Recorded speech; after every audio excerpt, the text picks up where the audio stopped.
Pemirsa apa kabar? Selamat mengikuti Warta Berita PTS tanggal 30 Maret.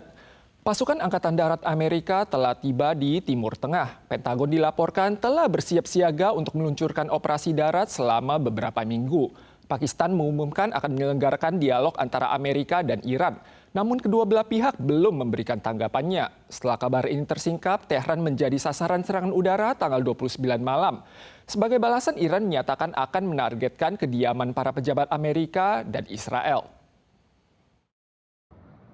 Pada Minggu malam, sistem pertahanan udara Teheran diaktifkan. Saksi mata melaporkan ibu kota Iran dihantam habis-habisan lewat serangan udara. Korps Garda Revolusi Islam Iran menyatakan akan menargetkan kediaman pejabat Amerika dan Israel. Sementara Israel tengah melancarkan serangan terhadap sejumlah target di Teheran.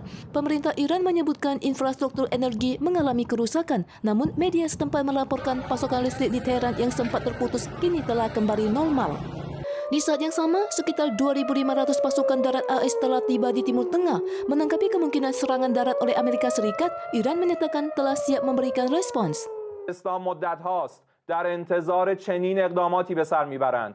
Iran mengklaim serangan udara AS Israel telah menghancurkan 2 universitas setempat. Garda Revolusi Iran menuntut Amerika Serikat untuk menyampaikan pernyataan maaf secara resmi sebelum tanggal 30 siang waktu Teheran. Jika tidak, Iran akan menyerang cabang kampus Universitas Amerika di kawasan Timur Tengah. Operasi militer Epic Fury Amerika Serikat yang saat ini sudah genap 1 bulan menargetkan sekitar 11.000 titik gempur di Iran dan menyebabkan hampir 1.500 warga sipil tewas. Pada tanggal 29, Pakistan mengundang Menteri Luar Negeri Arab Saudi, Turkiye, dan Mesir ke ibu kotanya untuk mengadakan pertemuan 2 hari guna mengembangkan mekanisme deeskalasi regional dan menyisihkan ruang diplomasi bagi ketiga pihak yang bertikai. Eskalasi perang di Timur Tengah mengakibatkan harga minyak global meroket hingga sempat menembus $109 Amerika pada hari ini. Perusahaan CPC mengumumkan mulai hari ini harga bensin dan solar masing-masing naik $1,7 dan $1,5. Taiwan dilanda krisis cadangan produk aspal, namun CPC menyatakan pasokan hingga akhir Juni aman. Antrian kendaraan terlihat di sejumlah SPBU sejak pagi hari. Kenaikan harga minyak dunia turut mendorong harga BBM di Taiwan. CPC mengumumkan harga bensin naik $1,7 Taiwan dan solar $1,5 Taiwan mulai hari ini. Setelah penyesuaian, harga bensin RON 95 kini mencapai $33,9 Taiwan per liter, naik $5,2 Taiwan sejak akhir Februari, sekaligus mencatat rekor tertinggi dalam 11,5 tahun terakhir. Konflik di Timur Tengah juga mengganggu jalur pelayaran. Harga aspal di Taiwan telah melonjak hingga 2 kali lipat sehingga sejumlah proyek publik di 6 kota terpaksa menyesuaikan jadwal. Terkait hal ini, Kementerian Ekonomi menyatakan stok aspal saat ini dipastikan aman hingga akhir Mei. Sementara itu, CPC menyebutkan kapal minyak mentah sedang dalam perjalanan pulang dengan pasokan diperkirakan cukup hingga akhir Juni. Harga minyak global melambung. Maskapai Cathay Pacific mengumumkan kenaikan harga bahan bakar mulai April mendatang.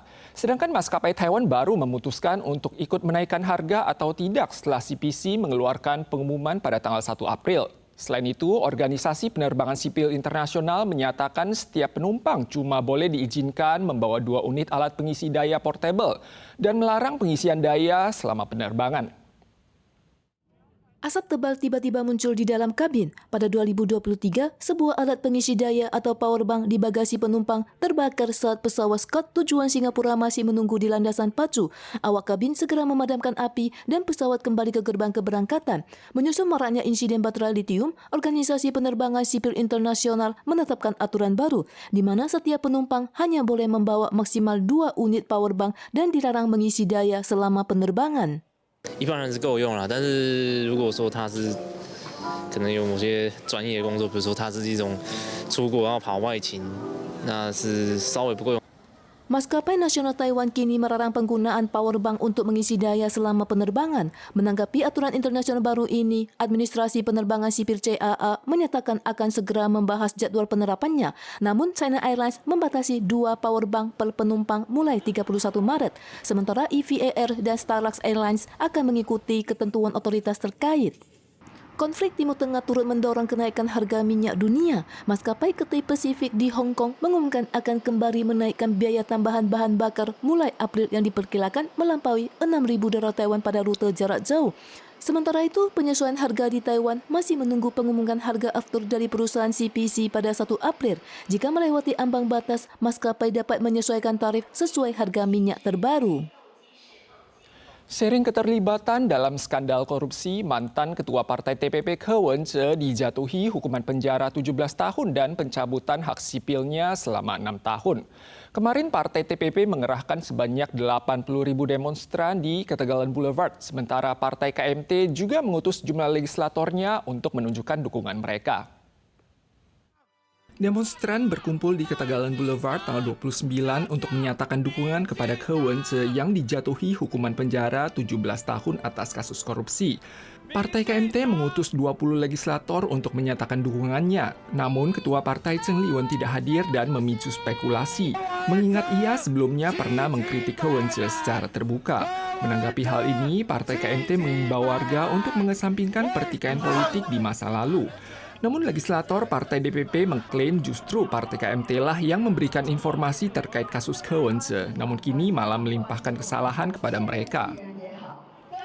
Pemberlakuan larangan medsos bagi anak dan remaja di bawah usia 16 tahun disambut hangat oleh sebagian besar masyarakat di Indonesia. Namun ada sebagian yang menyatakan kesangsian terhadap kebijakan ini. Sementara itu ormas dan pakar mengimbau pemerintah untuk mengambil langkah persuasif dengan melibatkan opini dari seluruh lapisan masyarakat.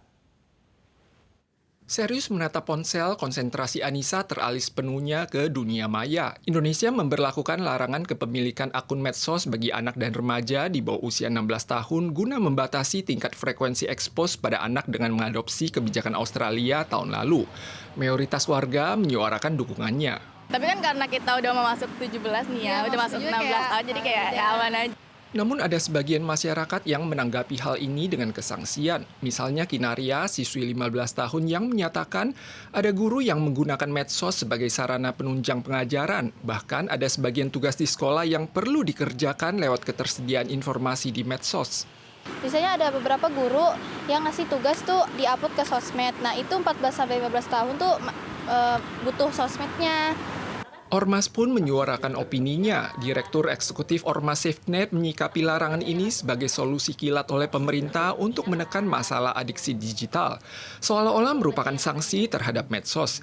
Ia mengimbau, selain larangan, pihak berwenang sebaiknya juga menyisihkan lowongan untuk menampung suara berbeda dari seluruh lapisan masyarakat dan melibatkan pakar terkait guna menimbang dampak dan konsekuensi kebijakan.